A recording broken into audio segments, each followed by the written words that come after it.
ৰাখি যাক কেঞ্চাৰ বুলি কোৱা হয় আৰু অহা বছৰ 2026 আপোনালোকৰ বাবে কেনেকুৱা যাব আজি আমি সেইটো প্ৰিডিকশ্যন উলিয়াম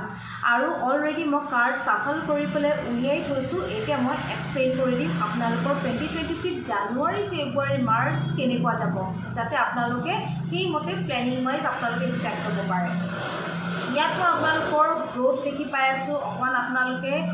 যদি ইম'চনেল আৰু মেটেৰিয়েলিষ্টিক লাইফ হয় সেইটো আপোনালোকে অলপ বেলেঞ্চ কৰিব লাগিব আপকামিংছত মই আপোনালোকৰ বহুত গ্ৰোথ দেখি পাই আছোঁ আৰু অকণমান হয়তো ফাইনেন্সিয়েল বা হেল্থ ইছ্যুজ অকণমান আহিব পাৰে কিছুমান বস্তুত আপোনালোকে কেয়াৰলেছ নহ'ব অকণমান ইমেচিয়ৰলি কাম নকৰিব অকণমান কেয়াৰফুল হ'ব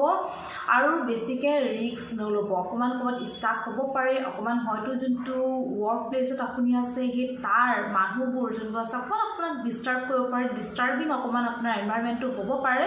কিন্তু আপকামিংছত মই দেখি আছোঁ যে নতুন অপৰচুনিটি নতুন আপোনাৰ কিবা কেৰিয়াৰৰ কথা যদি ভাবি আছে কোনোবাই যদি ভাবি আছে বিজনেছৰ কথা আপোনালোকে নতুন ষ্টাৰ্ট কৰিবলৈ পাৰিব নতুন আপোনালোকৰ অফাৰ্ছ অপৰচুনিটিজ চব আহি আছে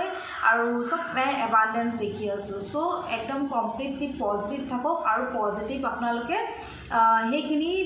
মেনিফেষ্ট কৰক পজিটিভলি যাতে গোটেইখিনি তেনেধৰণেই হয় থেংক ইউ